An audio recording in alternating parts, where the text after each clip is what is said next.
Hey-o. Woo! Woo! How's everybody doing? And I have a microphone, obviously, because of the, on account of the Vader mask. Woo! I see Ron still taking mask wearing, very, very seriously here. There he is. I mean, I hope the mic was able to pick up some of that because there was no way I could wear headphones under that. Oh, look, I'm glad to see that you're still taking mask wearing very seriously. I always going to mask up. Always. But, shout out to CEO Nick also for the fill-in 2XL Darth Vader costume that I used this weekend. It's a little baggy, but Vader lost some weight. Yeah. It's cutting season, dude. But thank you for joining us. I hope you did have a good, fun, and safe Halloween weekend. Hit us up in the comments or at that link right there. Hit us at that link right there. Please believe that. Thank you for joining us. And also hope you had a great sporting weekend as well. Tyler, how was your weekend? Weekend was good, man. Got to watch a lot of sports. Won a little bit, and I do mean a little bit of money, but winning's better than losing. Winning's better than losing. Went and saw the new Edgar Wright movie late last night as a split-second decision. Enjoyed that. Enjoyed the Book of Boba Fett trailer. So, all in all, man, solid weekend, Ron. Edgar Wright usually brings the heat. I know that one was all I know of it is the trailer. I haven't really read about it, so I was like, I don't know, but it's probably going to be good. Oh, I mean, look, a lot of Edgar Wright staples, obviously, like soundtrack, banging, visuals, banging. Thought the story kind of fell apart a little bit in the last half, but hey, I still really enjoyed the film. Edgar Wright just doesn't miss. But I'm sure with the good stuff that he could do with, I know at least it probably seems like quite a bit of the movie is in 1960s London. 60s. So probably a lot of cool stuff that he could do with that, especially now that he's he's got that budget now. Exactly. He's earned that good faith or that trust. But doing good, Ron. How was your weekend? Good weekend. A little bit of not too much Halloween festivities. Saturday, Sunday, yesterday. Prepared for trick-or-treaters. Got one. I had one bag of fun-sized Kit Kats. I was like, it might not be enough, but screw it. I'll just turn the light out when I run out. Only one kid the whole time. I should have just gave him 50 of them. Just give him everything, yeah. And then I could have just eye contact right there with this dad that walked him up there. Good luck. Slam. Good luck with that. Have fun with that. You came to the right house and the wrong house. the kid came to the right house. The dad brought him to the wrong house. No, it was good though. Unfortunately, my former boss Adam decided to go to the World Series game yesterday, and you know what that means? It means the Braves lost. So just stay away, dude. Just stay away. Don't go to games, man. His track record is so bad. Dude. Come on, I don't want the Astros to win. Oh man, yeah, it's getting scary times for the Chiefs. Last I saw, the Giants had taken the lead. Looks like it's tied now, 17-17. The Chiefs now, yeah. With the ball it looks like they could probably kick another field goal, unless that was the play they just did. Anyway, we'll keep an eye on that. We'll get to the rest. As we dive into it, let's hit the side pieces real quick. That way we can get into, obviously our hot topics, which was UFC pay-per-view over the weekend. Saturday morning. Thank you. That's right. Time zones. One Saturday morning. Yes. One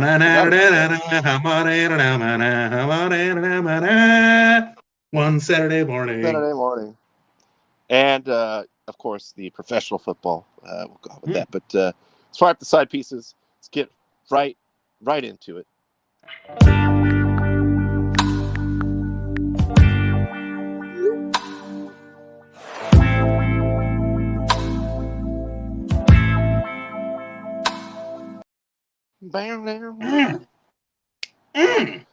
Yes, also shout out to Ryan Getzlaff, becoming the all-time Ducks points leader. Hell of an assist. I mean, nice little no-look back pass. I didn't. Well, until I saw that the milestone was just coming up, like a couple days before, I was like, I would assume no one's going to catch Timu, right? I was like, oh shit, okay. Well, it does make sense though, because he's played for him for a long time. And yes, the pass was awesome. Yeah. And so, that's the second game in a row. Troy Terry with a nice little dirty dangle right in front of the goalie to get the goal. Maybe we have a new scary Terry on our hands. I don't know. I don't know if anyone on the Ducks right now is scary. It's scary for me to watch it. Yeah, that it is. That it is. But they got some young talent. Just give us a year or 2 or 3, 6. But assuming you can keep this team together. Shout out to the captain for breaking the record. Don't really have a whole lot on the NBA. As the season's still kind of in its infancy, but I did want to bring this up, which I saw over the weekend. Wow, we all know about James Harden's preponderance for nightlife, clubs, Wait, really? etc. I never heard of that. You never heard of that? Yes, he has his number retired at a club. And also, NBA players on very strict can't go out to clubs right now because of COVID and stuff like that. So when the topic of clubs came up in the interview, kind of threw him off for a second. He's like, did I get caught up? Oh, okay, we're good. You're in the club. Kevin's in the club. How cool is it after all he's been through to see LaMarcus Aldridge score 20,000? I'm just playing. That club. Yes. I was very happy for him. I think I'm just playing. I think that was a cover up. I think he really was like, it's like, oh, wait, this is a club. No, I'm just playing around. I'm kidding. I'm just playing. I'm just playing. Give me that. But shout out to LaMarcus Aldridge as well, joining the club. The club, not that club. The club. No. We did have NASCAR getting down to the wire over the weekend at Martinsville, a short and flat track where crazy stuff is always bound to happen, especially when guys got to go for it. The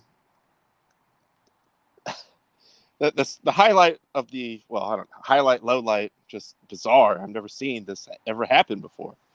Was Denny Hamlin after the race really? Wow, just take a look for yourself. It's just I've never seen this before, but it was pretty amazing to watch. And this is going to get interesting. Oh boy, Denny Hamlin not happy with the way Bowman raced him.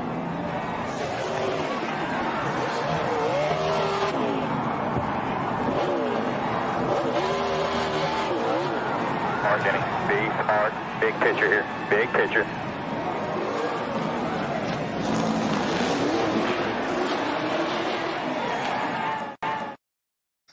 Big picture. Come on, picture, buddy. Calm down. Big picture. Yeah. And then I did see also like the inside the car camera, which was just just eyeball to eyeball. just a staring contest. Who's gonna blink first? Yep. Yeah, I mean, it was Bowman spun Hamlin out late to win the race. Obviously, Hamlin not taking too kindly to that, but as his crew chief said, like, hey, bro, you're in the Final Four. Like, let's take it easy here. Don't get us kicked out of this Final Four with one race left. Oh man, take it easy. Hey, take it easy, man. Yeah. Crew chief Terry Funk.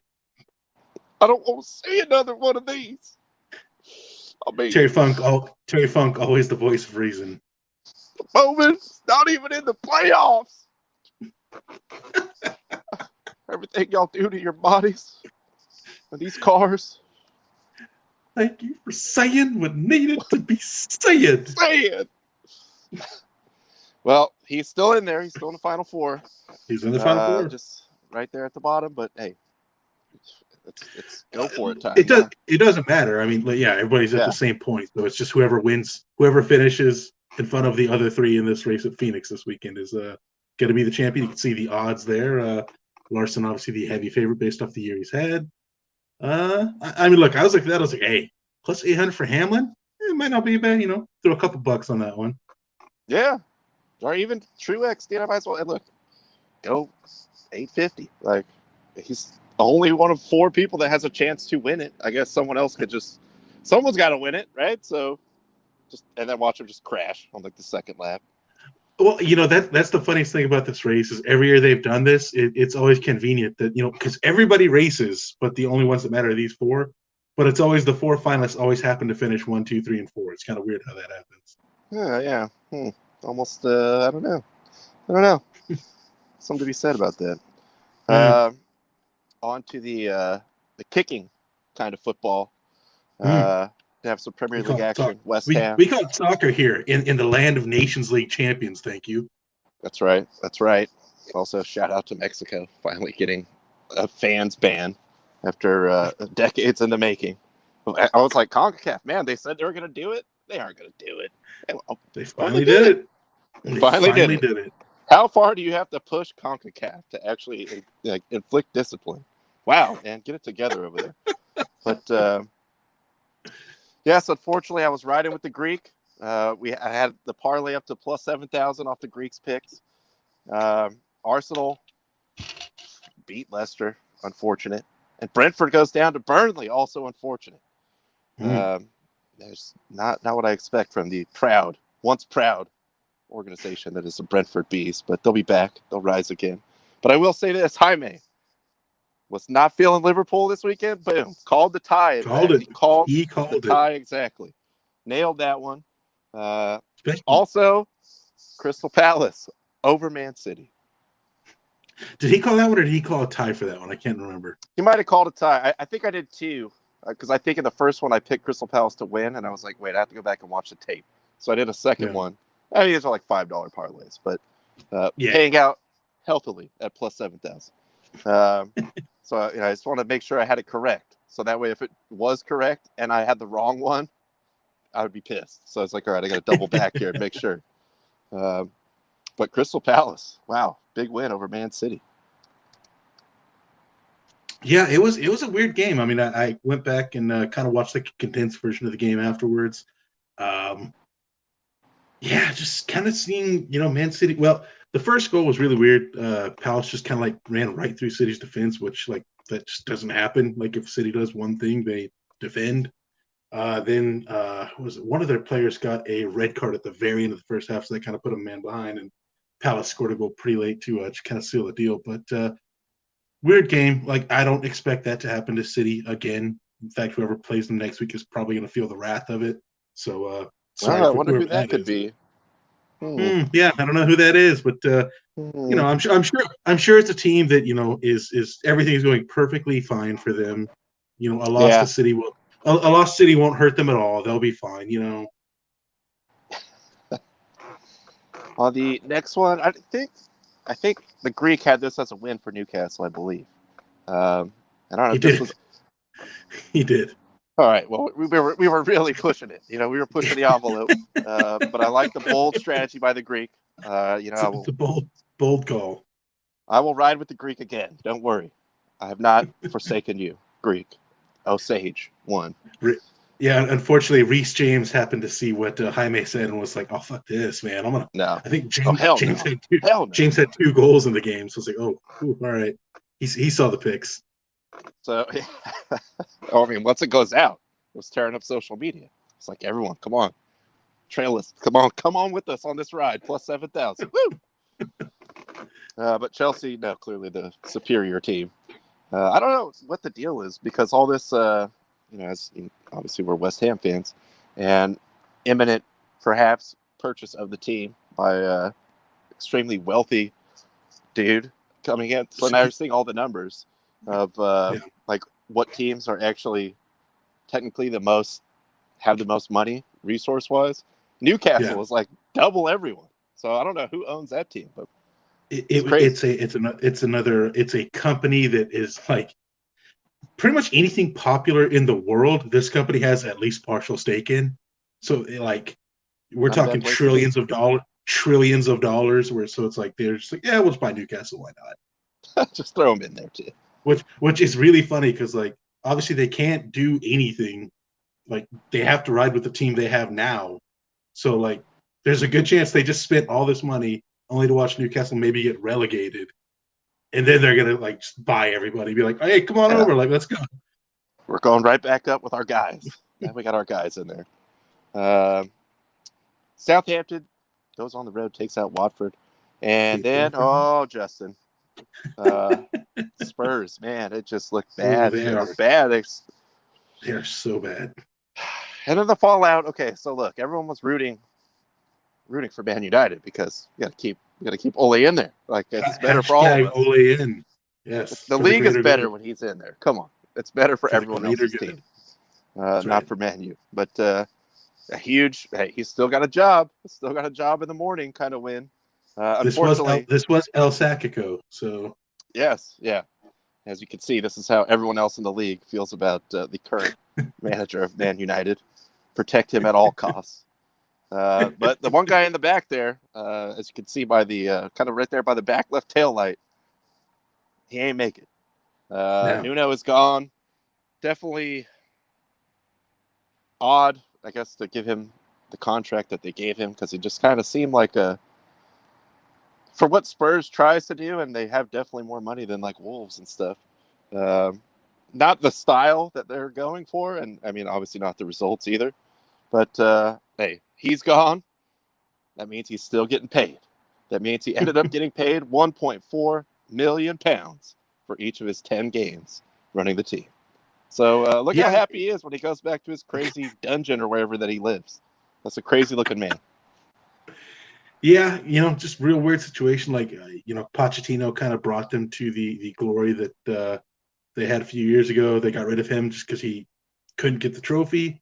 So they fire him. They bring in Mourinho. Mourinho, I guess he technically got them to a final, and they fired him right before the cup final, which they then lost. Then they bring in Nuno, who, like you said, like stylistically, he just doesn't match up with kind of what their players are. Like they are just a real like counterattack pressing, like we're going to score a ton of goals team, and they just haven't been that. Which now they're bringing in Antonio Conte, who is also not like a high scoring, like he's known for the 5 minute at the back, like grind out a 1-0 win. So I'm kind of curious how that's going to work out, but we'll see. Yeah, I think with Conte, at least he's been around teams He'll with win. this kind of resources money wise. So yeah, I think he realizes like, okay, well, what do I have here? I got a team that should be able to score some goals and not, which I believe the game ended up. They did not even get a shot on goal against Man United, who was just reeling, and the players don't like the coach. The fans don't like the coach. He's about to get fired, and they get shut out 3-0. So, yikes. Yeah, Spurs are in something, man. Like you got Harry Kane and Heung-min Son on your team, and you can't get a shot 2 weeks in a row because they didn't get a shot off in the second half against West Ham either. So, like, well, West Ham will do that to you, but that's true. That's true. The best team in Europe. It's super massive. This is true. Can see it from space. On to the Sunday games. Tyler and I with a nice little two-way. Little two-legger here, yeah. Leeds to win, West Ham to win. And boy, did they, but well, obviously they both won, but West Ham 4-1. Let's go. Yeah, I expected Leeds to win a little bit more. Like they're in a weird place offensively. They're just like their team is just known for like all offense, just gung-ho scoring, and they haven't been doing that this year. But Norwich is really bad, so Leeds was able to at least pull out the 2-1 win there. Shout out to Norwich getting their third goal in the league entirely this season. Norwich might be the worst team in the Premier League ever. Like they are really pushing that Derby team from what year was that? Like 99 to like finish with 11 points. It's good and bad, but it's mostly bad. In this regard, as a obviously USA fan, Josh Sargent, dude. I mean, he's getting minutes, but ain't nobody scored on that team. It's just it's hard times out there. And then West Ham getting the 4-1 win on Villa. The thing that I look forward to is it wasn't West Ham's best game. Like they didn't look great for most of the game, but hey, able to get those goals, able to get to, widen out that goal differential. Gotta like that. They are currently sitting in 4th place, tied on points with Man City. Suck it, Man City. Whew. Let's go, boys. Massive. Fucking massive. Hey, you got a red hot Manchester United going to play Man City this weekend. United all the way. And West Ham is actually playing Liverpool this upcoming weekend too. And for the first time in my life, I'm like, West Ham might win this one. Like, I'm not like it's not automatic doom when you see West Ham playing Liverpool, which is a weird feeling. Weird, but I like it in a good way. And then today we had the traditional Monday, I guess they call it like Monday night soccer or whatever. But conveniently for me, on at like 12 in the afternoon. Nice. Wolves just dominated the first half. I saw the tail end of that. Everton actually looked pretty good for the first like half an hour of the second half. They made some changes, but they just kind of dug themselves too big of a hole to go on the road and come back. So yeah, not extremely surprised by that. But let's get into the football. Let's start with college, and then I'd like to check in with the fight doctor. Fight phlebotomist at that point, and then we will go into the well, we already sort of teased about it. I'll just talk about it for a second. Adam, don't go to games anymore, dude. Please. It's only going to get worse. Braves were up 3-1, and we know their 3-1 history in recent times. First inning grand slam. Not enough. That's not great. Look, I said it last week, man. Braves fans were rightfully celebrating that they knocked the Dodgers out of the championship. I ain't trying to knock them for celebrating that at all. But, like, going around saying, like, oh, man, they broke the curse. Like, you haven't broken it yet, bro. You still got to win 4 against the Astros. And Astros, as much as we hate them, they're a fucking great team. Like, Game 6, you almost feel like is must win for Atlanta. Like, if they lose that game, there's going to be so much pressure. Just all the talk is going to be like, bro, is Atlanta going to blow it again? So they got to win tomorrow. Now then, Game 7, Charlie Morton limps out there, Willis Reed style, throws a pitch, breaks his leg even worse, and then they lose like 12-0. But at that time, it'll be super heroic. It's gonna sound like the South Korean gymnast on The Simpsons doing the disc. We'll see what happens there. Let's get this one out of the way first when we go to the college football. Tyler, I'm sorry. First time in 50, 60 years. You don't have to apologize. You don't have to apologize. I'm the one that uploaded this screenshot. I know. Of course, we have to talk about it. Yeah, I mean, take it away. Look, Michigan, even when they were winning, like, Michigan didn't look great. Like, defensively, Michigan State was running a, hurry up, no huddle offense. And Michigan's out there, like, trying to make subs, like mass subs on defense when Michigan State is on the line, quarterback under center. Like, I texted another buddy of mine after the game, like, how are these coaches getting paid handsomely? Like, just like horrible calls on offense and defense. They did have, at one point in time late in the game, Michigan had their backup quarterback in. He fumbled the ball. It went out of bounds. And the very next play, he goes in there and fumbles a handoff. And that was actually the turnover where Michigan State scored and took the lead ultimately for the win. Meanwhile, you have, your starting quarterback on the sideline who's having the game of his life, but he's not in there in these key situations. Now, I did also see that he may have been in the, maybe he was in the tent being looked at medically, but Fox didn't want to show that, so who even knows? I know a lot of Michigan fans want to complain, and rightly so. Look, the officiating, every major call and review did go Michigan State's way. Like, that is undeniable. But when Michigan, like, when you shoot yourself in the foot as many times as Michigan does, you don't get to use the refs as an excuse. Like, Michigan should have won this game handily. Stupid turnovers, bad play calling, offensive and defensively. I mean, they 100% deserve to lose this game. Like, the fact that it's close as it was is kind of amazing to me looking back on it. Yeah, they believe they had it up to a 16-point lead at one point, and then just kind of like, all right, hopefully this doesn't totally bleed out before the end, but you could see the tale of two halves sort of there. Maybe if this game is at Michigan, possibly a different outcome. Now you just got 100,000 angry fans in the stadium. All right. Look, this is what Harbaugh is. He is not going to win key games. He's not going to win rivalry games. He's not going to win big. Not good. This is what Harbaugh is, and unfortunately, they gave him an extension instead of firing him. So just give him time. Just give him like 8 recruiting classes to get his guys. He hasn't even had 10 years at the school yet. Come on, give him some time. We don't even know. Yeah, we don't even know what this is going to be yet. Yeah, it's ridiculous, but it's what Harbaugh is. And like I said it last week, this was a battle of two teams that you're like, how the hell are you both undefeated? I still say that about Michigan State, even though they beat Michigan. Like Ohio's going to kill both these teams. It doesn't really matter. The nice thing is, at least now Michigan killed any hope I had going into that game at the end of the month, so that's fine. It is the hope that kills you. So it's definitely the hope that kills you. Hope. Not going to kill me today. That's right. On to the next one. Texas. Woo, Texas. Always back, baby. All know how we feel. They are super back right now.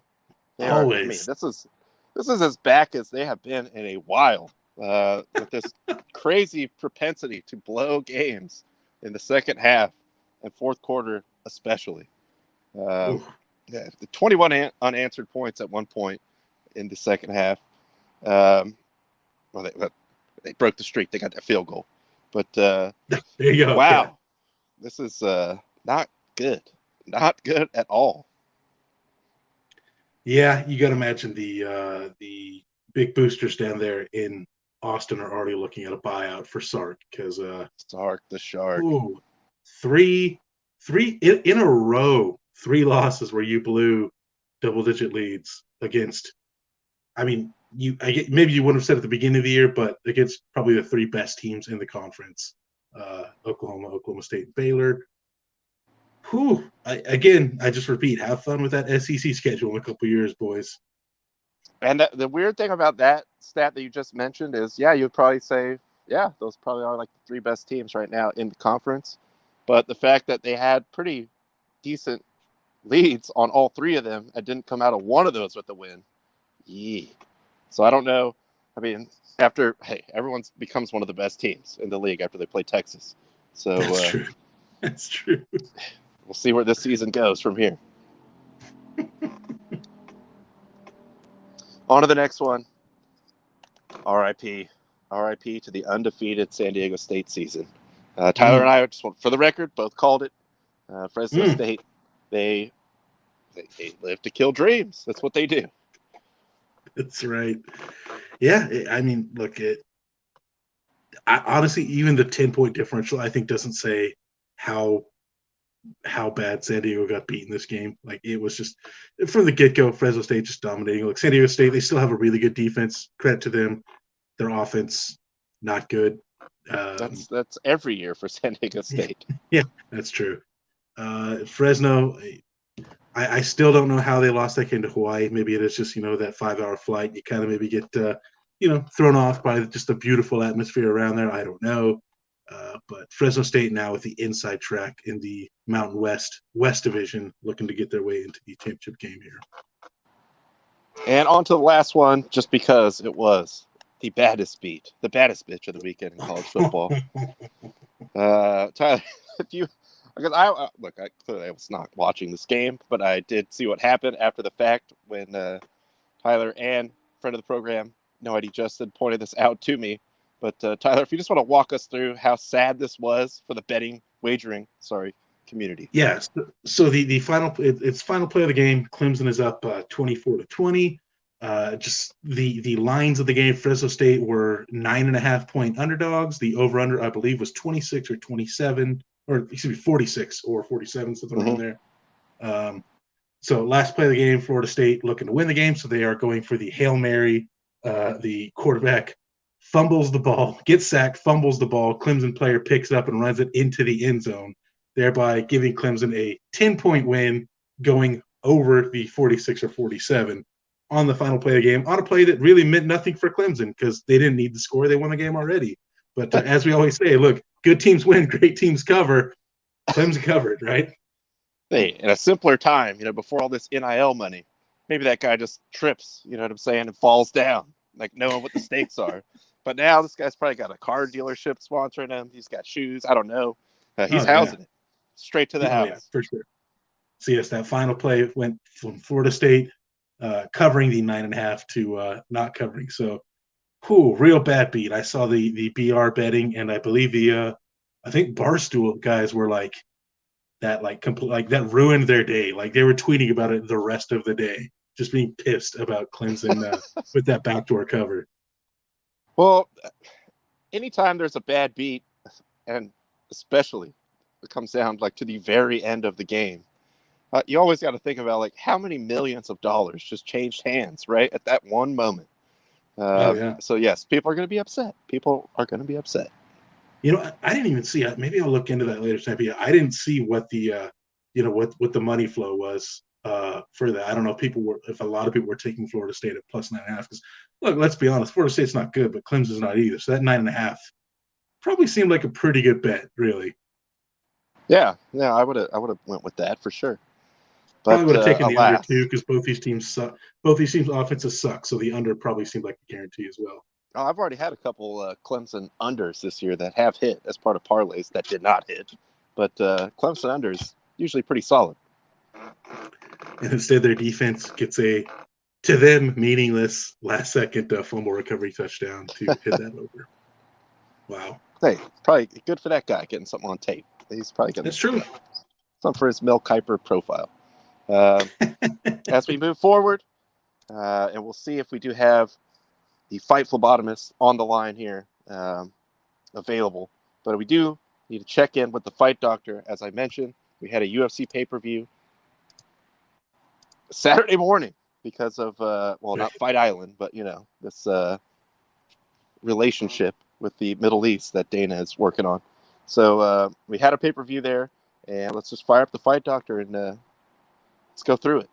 Ladies and gentlemen, this is the main event of the evening. The heavyweight champion of the world.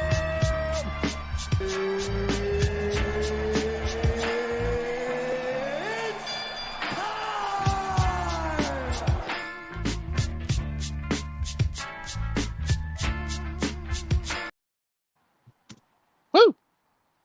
Yes, UFC 267. Doctor, take us through it.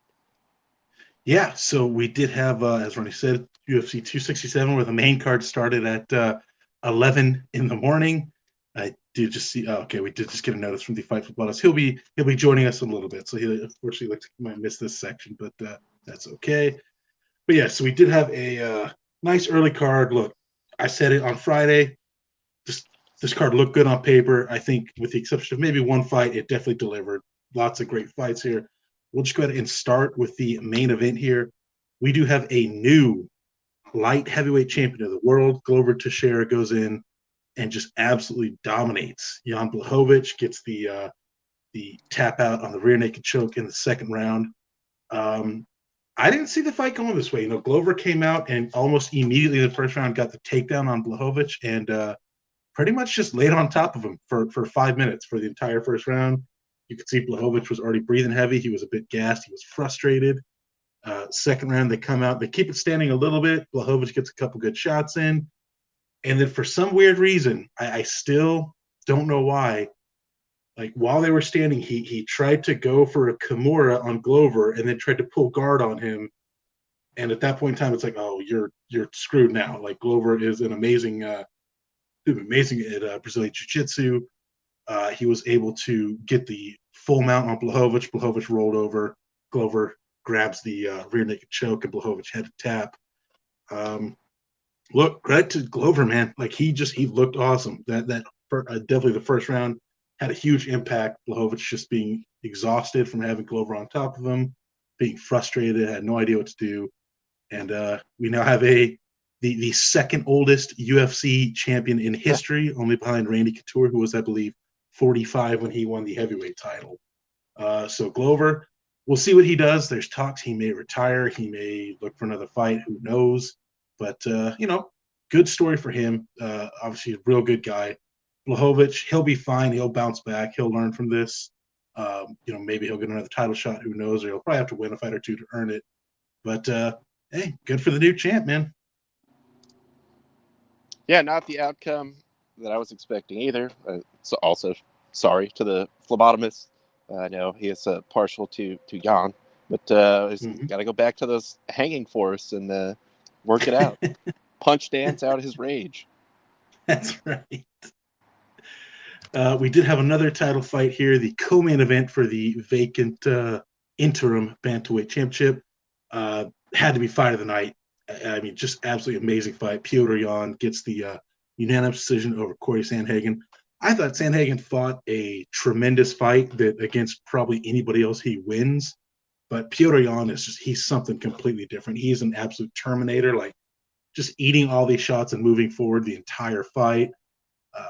Sandhagen was coming in with these weird angles that didn't seem to frustrate Yan at all, but both dudes just kind of beat the shit out of each other. But Yan is just so technically proficient, great at stuffing takedowns.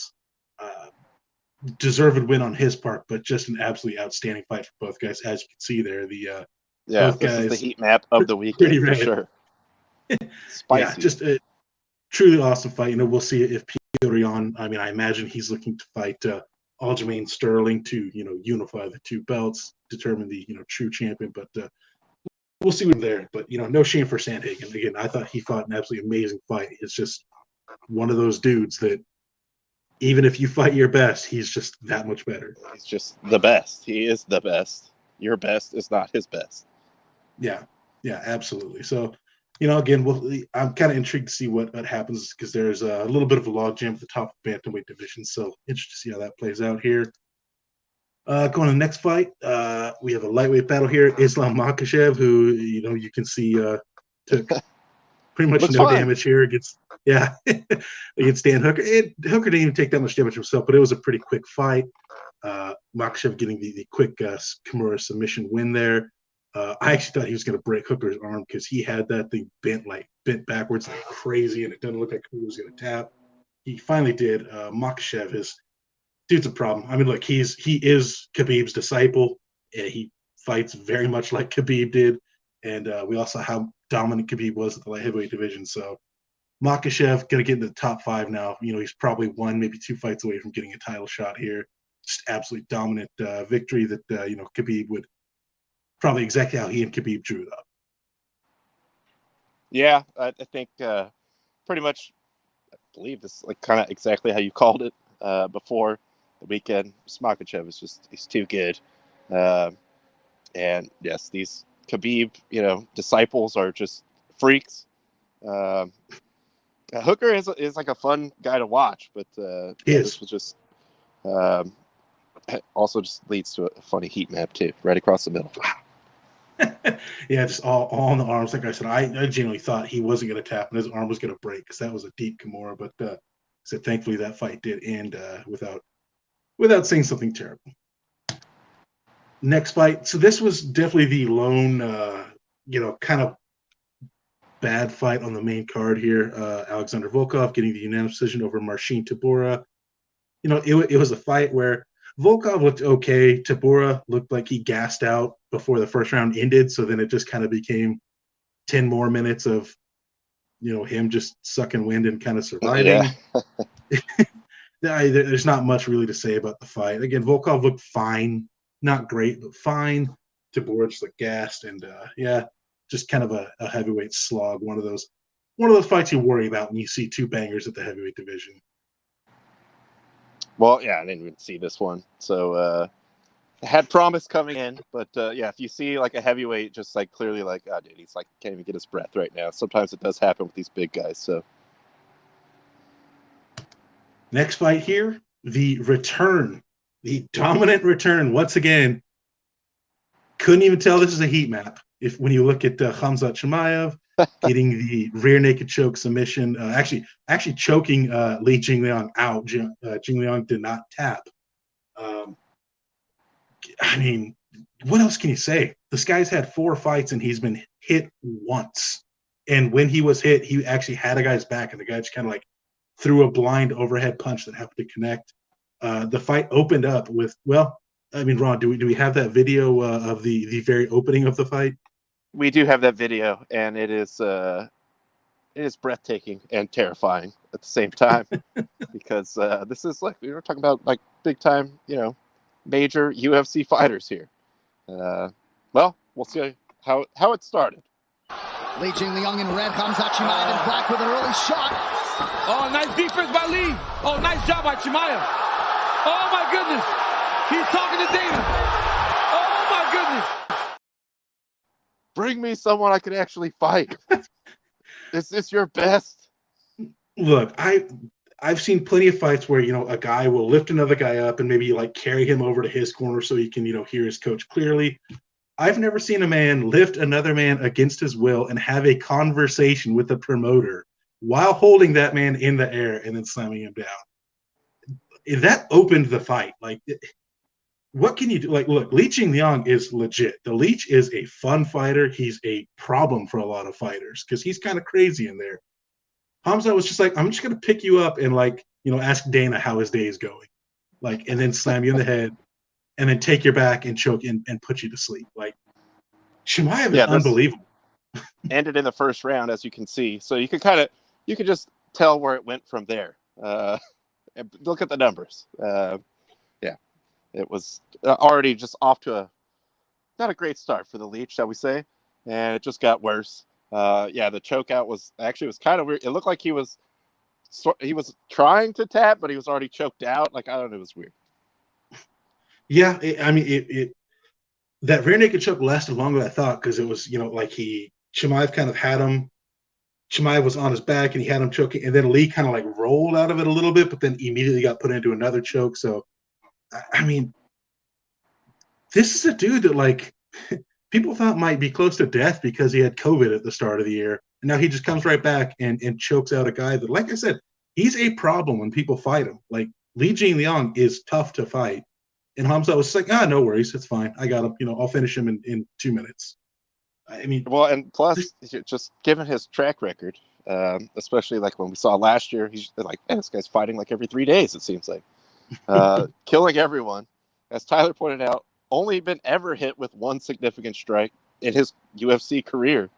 And so how do you even, like, train to fight him? There's no, like, oh, see, this guy did this and this kind of worked, so maybe we can. No, there's no tape that shows any kind of way that you can kind of get, some kind of upper hand on this guy. Right, like you think, you're gonna, okay, like if we keep it standing, I'll be fine. But then you also got to look like his last fight, he won in a 17-second one-punch knockout. Yep. But then you think, okay, well, let's keep it standing. But then he just took, Jingliang down like it was nothing. Like, lifted it, carried a grown man across the ring. And as I said, had a conversation with Dana White. Look, the welterweight division, we actually have a welterweight title fight coming up this upcoming weekend, Usman Covington 2. Chimaev hasn't had a top 5 fight, but at the same time, like, Usman's kind of cleaned everybody else out. So, like, is Chimaev next in line? I was kind of thinking, like, if you want to give him one more fight to, prove it, give him Vicente Luque. Luque's on a nice run right now. He's, I think, number 3 or 4 ranked. That's a fight I want to see because both guys are fucking great. Chimaev's got it. He's got to be one fight away from a title shot. If is on the fast track for sure. Yes, he's unbelievable. Like, it's, there's other guys that we've seen that we have been kind of hyped up, but, like, I've never seen anybody like this dominant since, like, maybe Anderson Silva when he first got to the UFC. Like, it's unreal watching him. He's come in and sort of just taken this by storm. He's like, oh yeah, and then it's like his post fight. He's like, I'm the king here. I kill everyone. Obviously there's like a translation issue, but we got. I don't think there was. Chooses words very carefully. Yeah. Then the other fight on the main card here, the opener here, you can see here Magomed Ankalaev getting the unanimous decision win over Volkan Oezdemir. Very fun fight. One thing that really impressed me was Ankalaev's counter punching. Like, kind of in the midway through the second, third round, Volkan was really hesitant to even throw punches because Ankalaev's counter left and even his counter rights were just, like, amazing and stunning him. Ankalaev looking great here, so he's definitely going to be moving up. Got to be close to the top 5 in the light heavyweight now. He's on a great roll. Oezdemir is a hell of a fighter, but he just got picked apart easily. I saw one judge had 29-28, and I don't know what that judge was thinking, but, whatever. Judges see what judges are going to see. This has got to move him. Like I said, got to be close to the top 5 by now in that division. I don't know. Tyler, did you see that? I did not see that. I actually didn't see who he called out for his fight. Well, let us know. Maybe Justin can tell us. I actually didn't see that. And on that note, go ahead, because if you want to do it, just throw a little tease. Obviously, we'll talk about it later in the week, but special situation here with the pay-per-view situation. I was just saying, definitely go. If you've got ESPN Plus and just go out of your way to watch this. Again, 5 out of the 6 fights on the main card were really enjoyable, a lot of fun, and you're seeing, everybody that won is kind of like he wants Hasbulla. There you go. Oh, of course, everybody wants Hasbulla. Everybody wants him. Come on. Actually, you know what?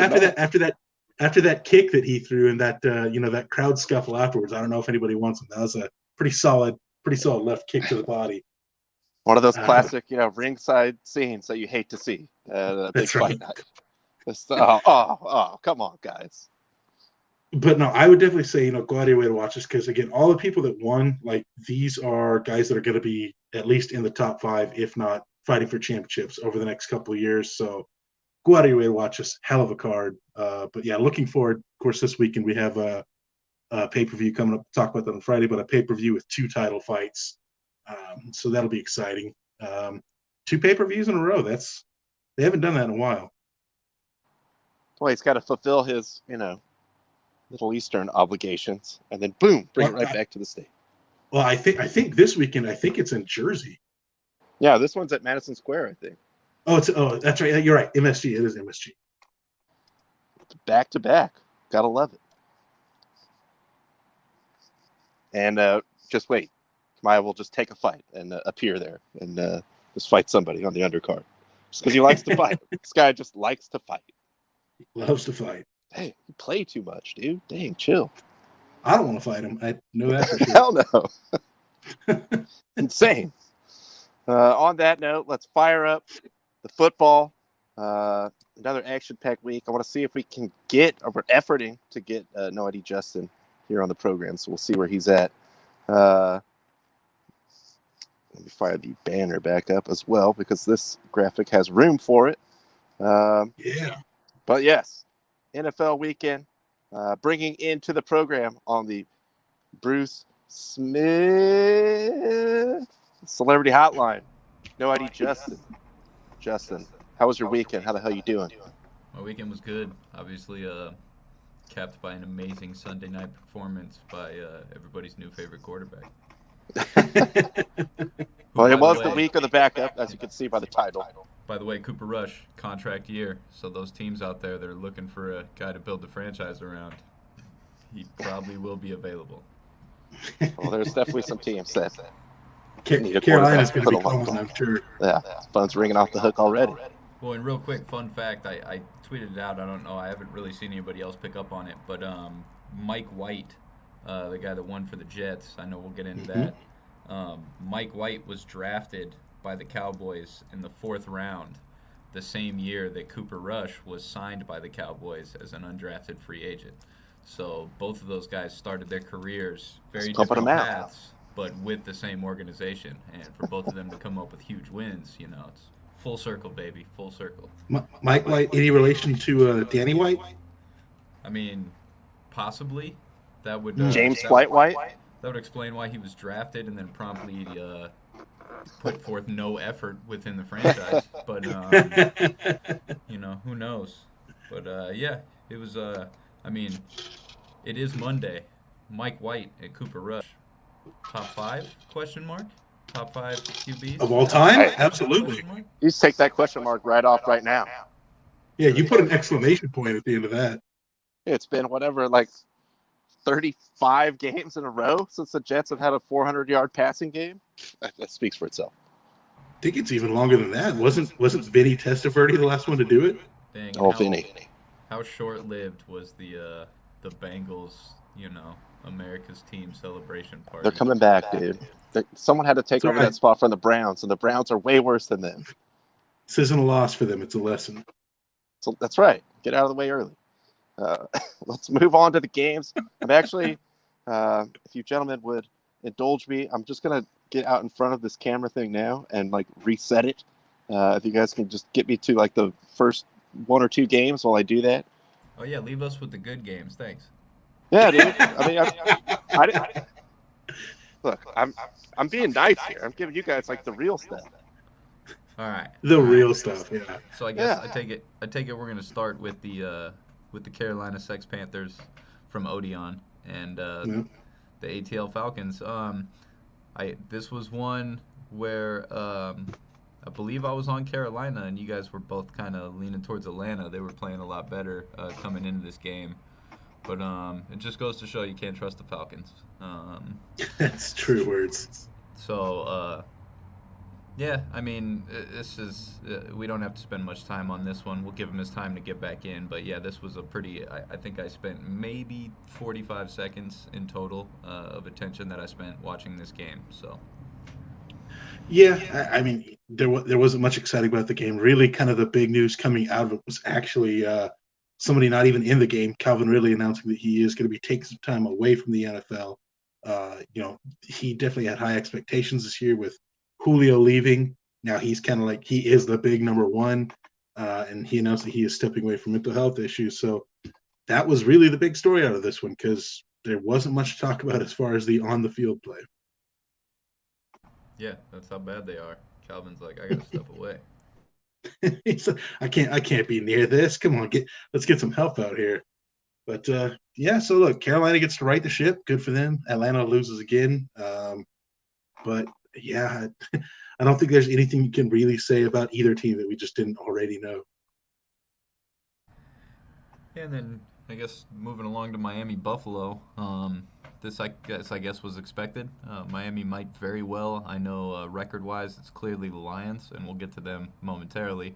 But Miami's definitely up there for worst team in the league. I don't know what's going on with that franchise. I don't know what happened. But, this was expected. Buffalo is one of the premier teams in the league this season. And if anything, Miami's lucky they got out of there with just the 11-26 and albeit a push on that 15-point spread. Thanks a lot.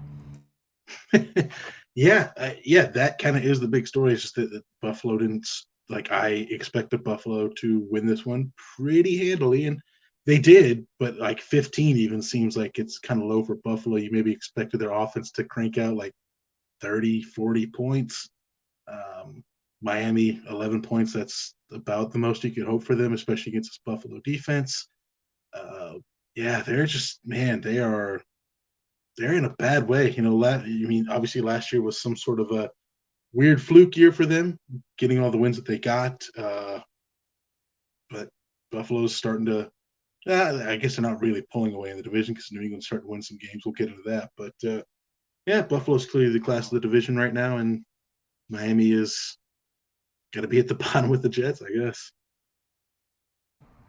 Yeah, no, definitely really, really hitting home runs with those first 2 games. Yeah. Moving along, San Francisco, Chicago.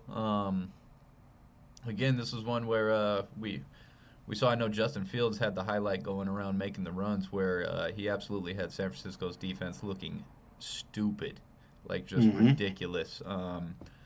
But, lo and behold, Jimmy G ain't no joke. Flexes his leg muscles as well.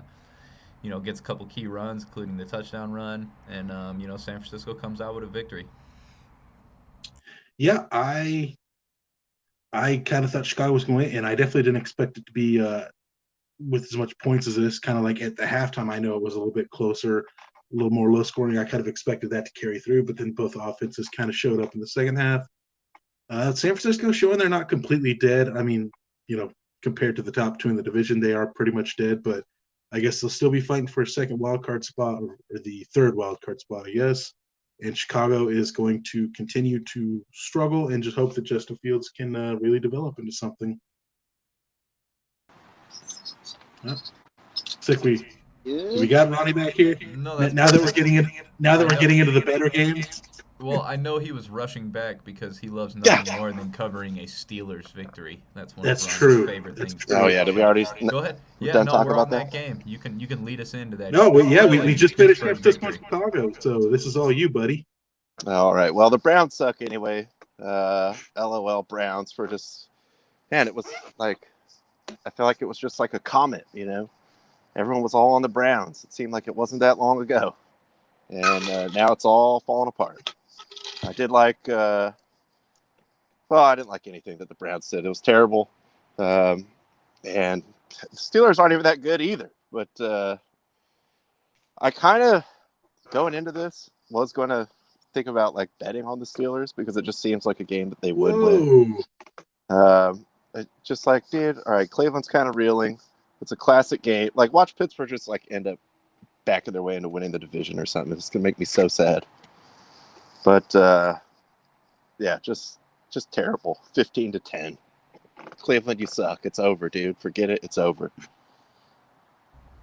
I mean, nothing to add. That was resounding. Covered all bases. God, I hate the Steelers so much. Actually, I could just do that. There we go. Got the graphic right there, so that brings up 2 camera spots. For a split second, I thought you got rid of Justin for a second. I was like, man, what a dickhead.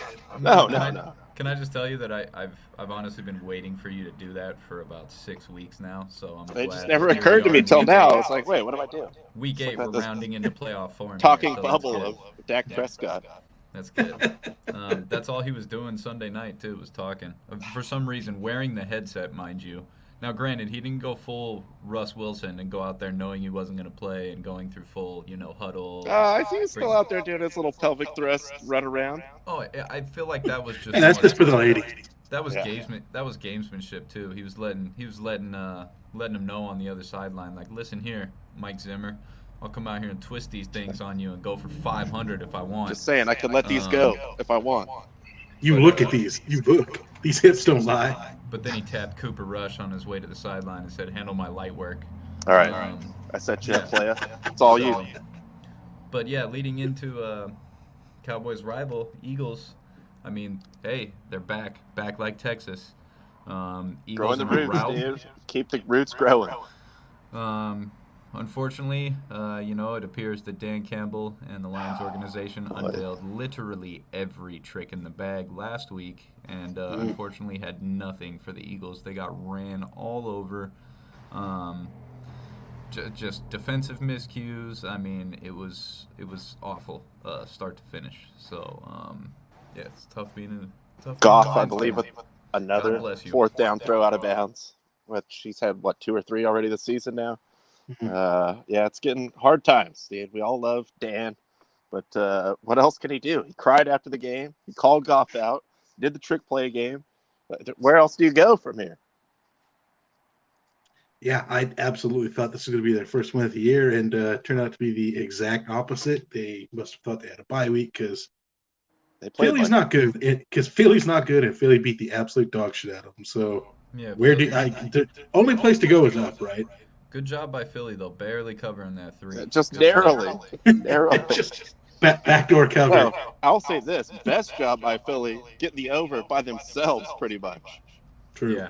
So anyone to have the over, that's thanks Sirianni to get them roots growing. Finally hit on a metaphor that systems worked. Yeah, the systems are in place. That's good stuff. But yeah, enjoy it, Amanda. I think you guys got Kansas City next week or something. Those will suck too. They got away with one tonight. So they got away with one. Yeah. Against one of the stronger, craftier teams in the league, for sure.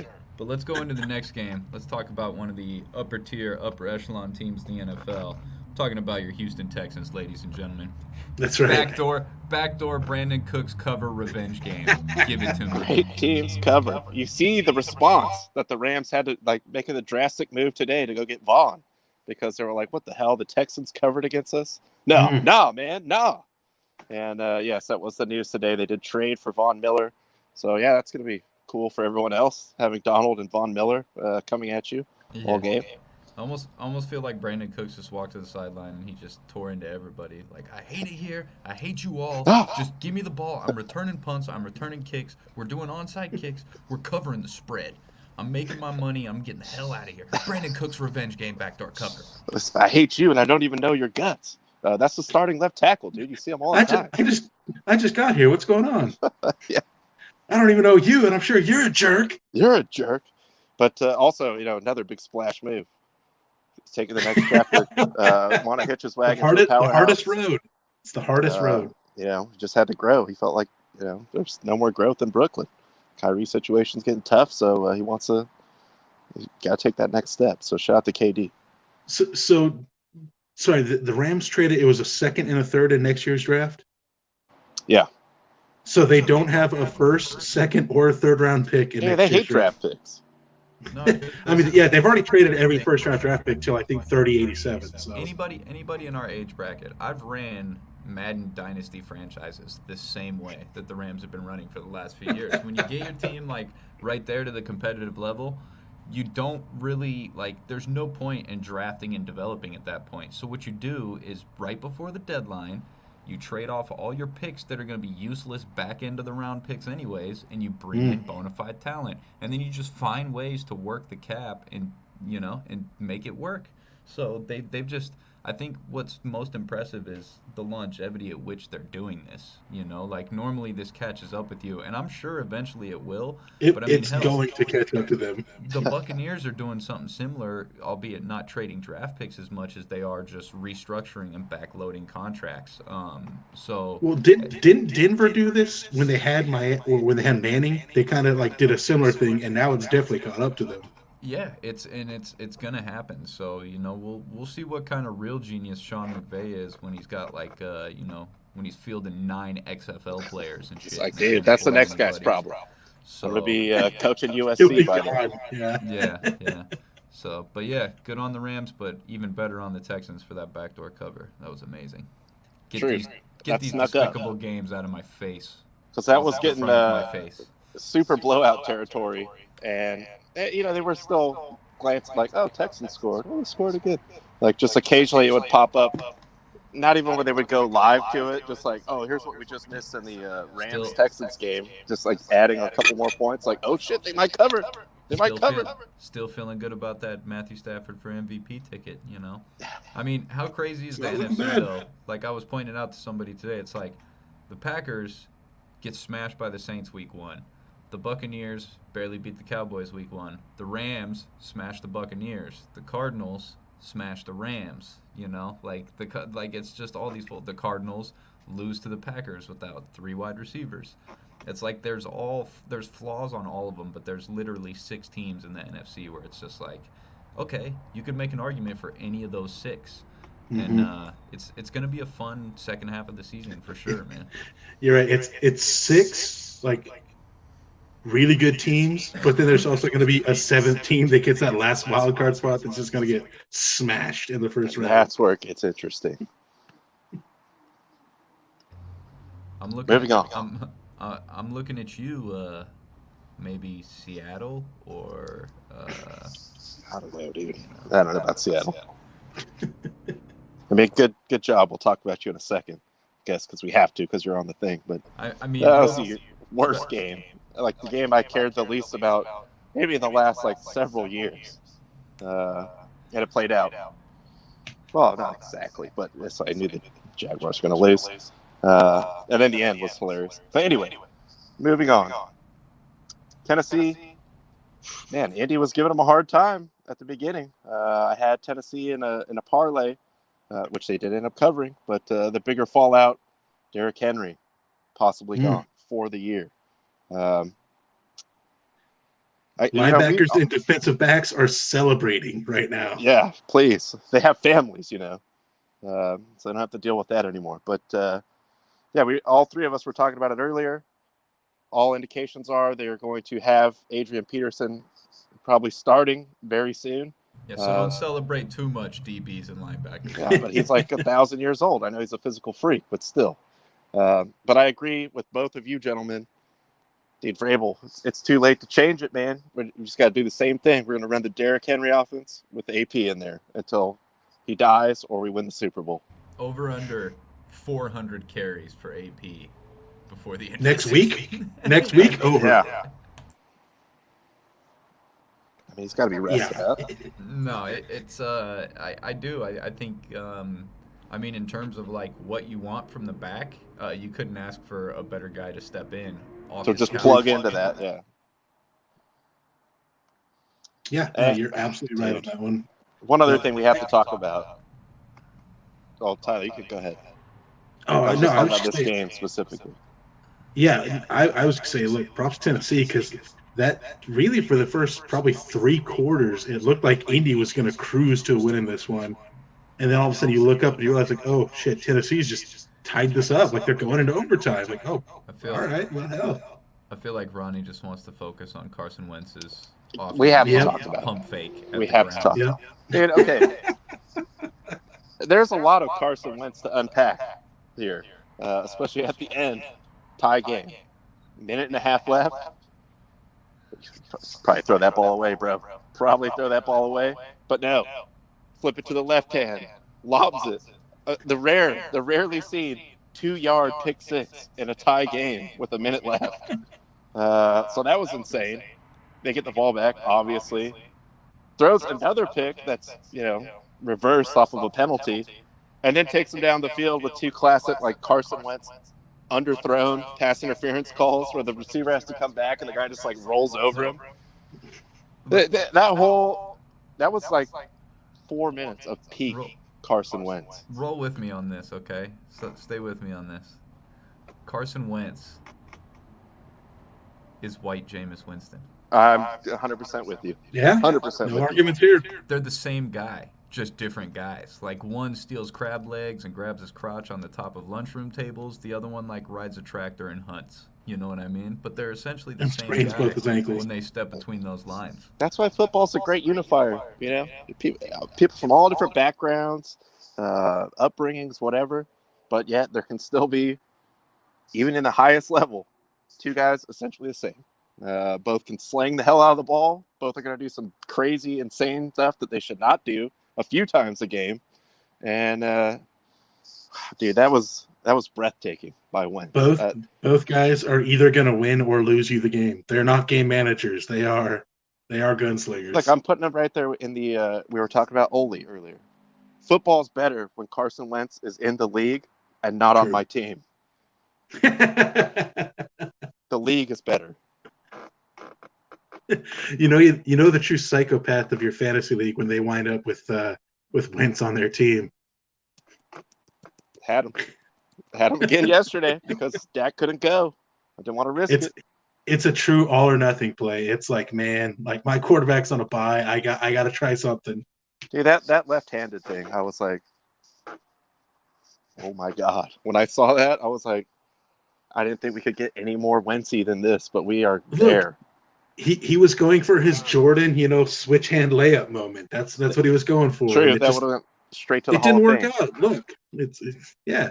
He's either a genius or an idiot, and look, just didn't work out this time. A little bit of both. So hey, keep doing your thing, playa. You want to talk genius? Let's get on to the next game and talk about the genius that is Mike White. Mike White, backup legend, just absolutely had a day. 400 yards, caught a touchdown. Bengals, man, the shine. Look, maybe it's like Tyler said. They learn from this. I don't know.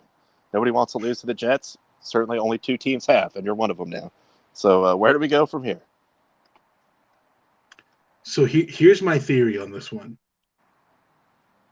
We've seen that the Bengals can't even afford a TV stand, like their own TV stand. They put money on the Jets on this game. They knew they were getting good odds, good return. They're like, look, guys, we got to upgrade our facility.s Not going to be laughing when all those flat screens get dropped off tomorrow, will you? I also have a theory. AJ Green, longtime Bengal, probably going to be in the Bengals toilet bowl ring of honor when it's all said and done. AJ Green been in the headlines all week for a terrible bonehead play on Thursday. Cost him the game. In solidarity, the Bengals said, what can we do to take these headlines in this bad back play? our guy. Oh, boy. Back our guy. Let's lose to Build their guy. Jets. Give them 405 yards and let them dink and dunk all over our faces. Dude, that's more respectable than what the Lions are doing to Megatron. So, hey, I'll roll with that. Yeah, man, Cincinnati's defense had been good all year, and then this. Dude, Michael Carter, also sneaky fantasy. Michael Carter, party starter. I've seen him go up, like 5% and 7% every week as far as pickups. He's getting those points up there, depending on the format. Between like 13 and if you go PPR or something like 20 something. So, ladies and gentlemen, I did run a FanDuel lineup low this past weekend that consisted of Michael Carter and Eli from the Niners.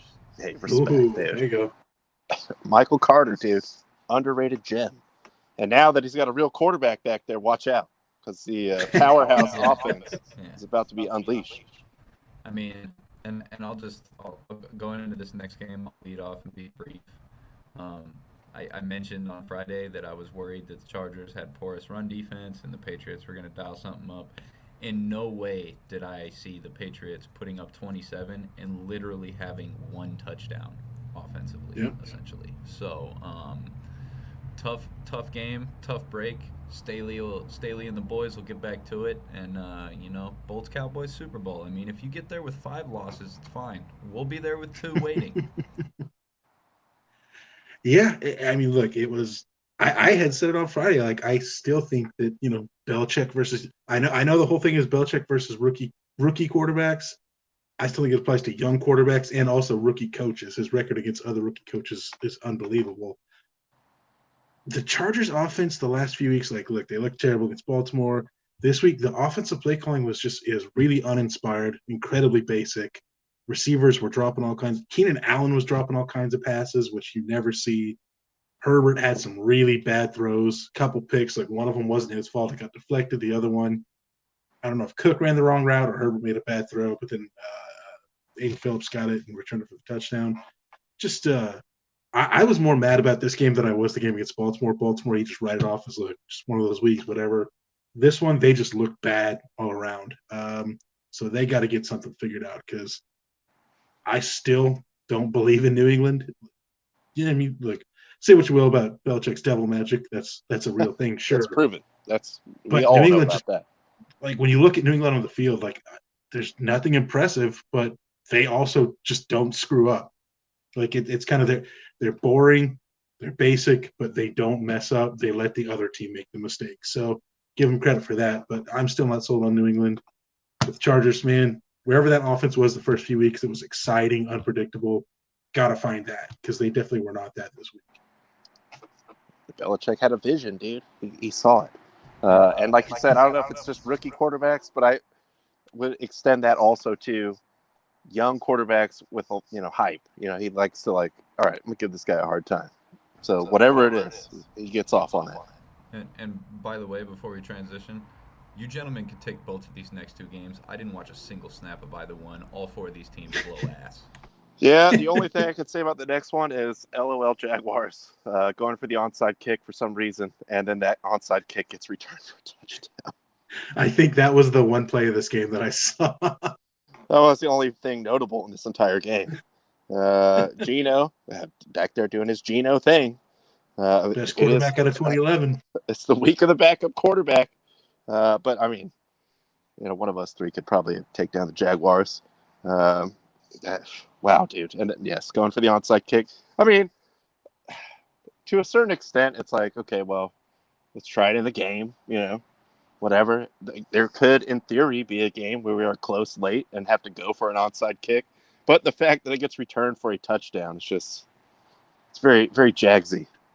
Well, I thought what was even funnier is before that onside kick, they scored the touchdown, and then they just kicked the PAT and then decided to go for the onside kick. Like, you would think, if you're that desperate to get back in the game, wouldn't you go for 2?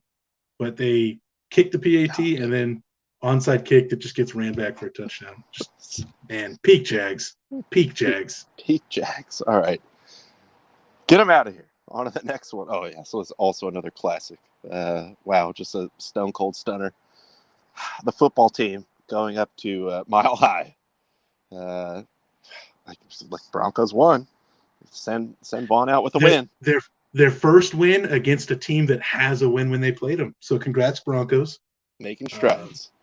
Now, I can't remember if I had texted you guys or maybe it was another one of my fantasy leagues groups, but I I said, like, the only times this game has been on red zone, they've shown either drop passes or missed field goals. That was it. This was miserable. Yeah, this was just a black day for football. Technically professional football because the people on the field are getting paid, but that is the only sense that is professional. Should get paid. That was terrible. But unfortunately, just gives the Broncos a little bit of hope, even though they just got Von Miller. So we'll see about that. Yeah, so now we get to hear Broncos fans talk about how they're still in it because they beat a terrible team again. Yeah, classic Broncos. On to the next one. I thought this was going to be a pretty good game, and actually considered for a moment when Tampa Bay scored. I think they were up 7-0. Live betting on the Saints because, classic division battle. This is before the unfortunate, But then the great comeback story. Speaking of those Broncos. Jameis was out there doing Jameis things. My personal highlight was the forward pitch pump fake when you're already 15 yards past the line of scrimmage. But hey, sometimes it might just blow somebody's mind because, as you and Justin pointed out, he might actually do it. I got to sell out for the fake. He's capable of anything. I told you, that's not the first time I've seen him do a pump fake when he's already 10 yards downfield this year. He's done it multiple times, but then as you had said, if you're a defensive player, he might actually throw it. I kind of have to respect the fake. He's out there, just trying to fake people out in ways that aren't even legal to the rules of football. So God bless him. Unfortunately, he goes down and he is down for the season, the torn ACL. But they rallied. The boys rallied behind Simeon, former Broncos cast-off, to get the big win. And also, the Saints, they just had dudes. I was like, I don't even know who this fool is. Or, just random dudes doing stuff. They didn't have Taysom Hill. Obviously, he would have been the first one to come in. I think he's coming back maybe next week or the week after the concussion thing that he's been in. But a nice win for the Saints. Only to probably go right back into concussion protocol just because of the way he plays. Yeah, well, that's the only way he can play. Taysom Hill's locker is in the concussion protocol section of the building. It's in a blue tent. Yeah. But nice win for them. And unfortunately, something that Brady can get all mad about and probably win 6 games in a row or something. And also, if anyone is worried, Jameis still in fine spirits. As we did find out after the game, he was back from the hospital, back with crutches, but still celebrating with the boys. So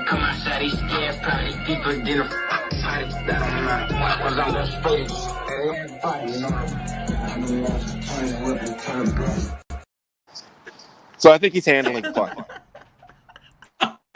He's taking it well. I mean, he's taking it as well as anyone can. It's a serious injury. Oh, man. Ain't nothing going to stop that man from me to do. Never change, James. And even though he never will. That's what I like. You know what you're getting, okay? Also, shout out to the Saints with the fog machine. Their locker room, apparently. Jameis Winston. Are we sure that's fog? Lions quarterback, Jameis Winston, by the way. Dude, don't do that to Jameis. United with Dan Terra. Don't do that to Jameis. It's too beautiful for that. And on to Justin's game of the week, lock of the century. Sunday Night Football, a little bit of the shine taken off. Obviously, yes, we saw Dak doing his pelvic thrust, whatever before the game, but it seemed unlikely in the morning, and then just confirmed before game time. Which even if they thought, I thought it was the right decision anyway. You got a chance. I mean, we didn't know what all was going to happen with the backup and everything, but their defense looked really good. Primetime Kirk also, you got that on your side. Oh, yeah. So, got to say nice win. I'll just tip my beanie. So, Primetime Kirk, to that effect. Watching the game, I really felt as if he was, torching us. Not lighting up the score, but I felt like they were getting their plays. They were moving the ball down the field. They bring up the stats, and the guy doesn't even have 200 yards passing in the game. I'm thinking, yeah, man, Primetime Kirk, that's real. Credit to the Cowboys defense. A lot of bonehead mistakes. There was the little stretch run there where Randy Gregory, I thought was going to lose his effing mind. I'm sure there was repeated bong rips taken that night to calm him down and settle his nerves. But he did make some big plays. He was in the backfield all night. I won't touch on it too much, but I even texted you gentlemen earlier. CeeDee Lamb has been fined almost $50,000 this season for having an untucked jersey. And for those that didn't watch the game, there was a point where CeeDee Lamb caught a ball, was taken down out of bounds by Harrison Smith. Harrison Smith proceeded to try and apply his own rear naked choke. So maybe the word is out, CD. Yeah, that maybe, you can pop off and get a fine, personal foul, whatever. You got to chill. Yeah, maybe Harrison is also a disciple of Khabib, but he might be. Yeah, no. At the end of the day, the highlight of the post game, I guess it would be. I guess on the game winner, coming into the huddle, CD had approached Amari Cooper and Cooper Rush, asking if the play was to his side. To which they both informed him, no, it's to the opposite side. And to which he responded by asking Amari Cooper, can we switch sides? And Amari Cooper promptly responded, hell nah, and proceeded to go out and catch the game winner in the back corner of the end zone. So it just goes to show, though, again, to this team's credit, man, no Dak out there. These guys are all gamers, man. Like, this team, there's no, last year there was, the team just had no effort. You saw when Andy Dalton got lit up last year, nobody helped the guy up. It was just like there was no unity. The team just, it was almost like they hated playing every weekend. And this year there's just something different about them. I don't know, man. They have 15-2 written all over them. I don't know. No Diggs interception though. That's a red flag for me. So he's falling off, dude. He's fallen off. He's lost his fast. Trade him for the Chargers. That's a warning sign. Just saying. I mean, all I heard was about how he was getting beat all night, and then you go look at the actual, between the lines numbers. Justin Jefferson against Trayvon Diggs had 1 catch for 3 yards. So it is what it is. The defense is a million times better than it was last year. They're still very opportunistic, and in spite of a shit ton of mistakes, self-inflicted wounds, and playing with a backup quarterback in his first ever start, they were able to get a win against a good Vikings team. So no complaints, none whatsoever. And my God, how did Zeke get that first down? Yeah, that was crazy. Also, the Cooper catch preceding that was also crazy. But, I've seen him, obviously. He makes the hard ones, and he drops the easy ones. So I said it last night. I'll say it again tonight, since I only said it in our group chat here. Last season, they won more games without Dak than they won with Dak. This year, undefeated without Dak. I'm not saying. I'm just saying. Do they need him? Do they really need him? Tyler. Cooper Rush completed a pass to a center who had to juggle it like a fucking circus artist and hand it off to a wide receiver. That's how they drew the play up, though. It's the trick play. It's trickeration. Shout out Tyler Biadasz, though, for getting that ball, not even knowing the rule that it was tipped, so it didn't matter. And he's trying to literally pretend whoa, no, dude, no. It got tipped right to Dalton Schultz for first down. It was that game there was some moments, and Cooper's catch too. But to your point, and I'll respond the same way I did in the text. You go to hell. All right, duly noted. You go to hell and you die. Now, all joking aside,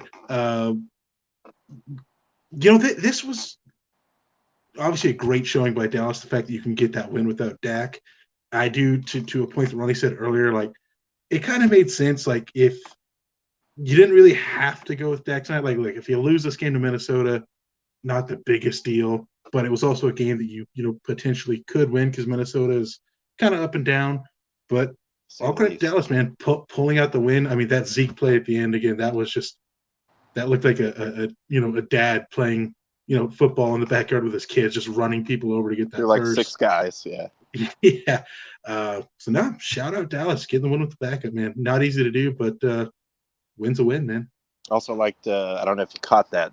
I didn't, catch a lot of the commentary, but I did notice Collinsworth with that when they showed the video of Dak doing the pelvic, whatever. Well, if he could do that, maybe he could play. I was like, well, dude, no one's tackling him right now, so maybe not. Russell Wilson's like undefeated doing his no-touch pelvic thrust thing before the game. I don't think he's ever had an incompletion so far. That guy can walk. He should play. He also tore his ACL 3 weeks ago. So let's calm down here. And listen, Collinsworth, Vikings should be thankful that Dak didn't play, because I'll tell you right now, if he's on the field hip thrusting, I mean, geez, dude. What did Cooper Rush went for 300? Dak's probably throwing for 750 against that Vikings team. That scoreboard is going to be 56-6. Well, they could have hit the over. It helped out. Definitely could have hit the over. That's for sure.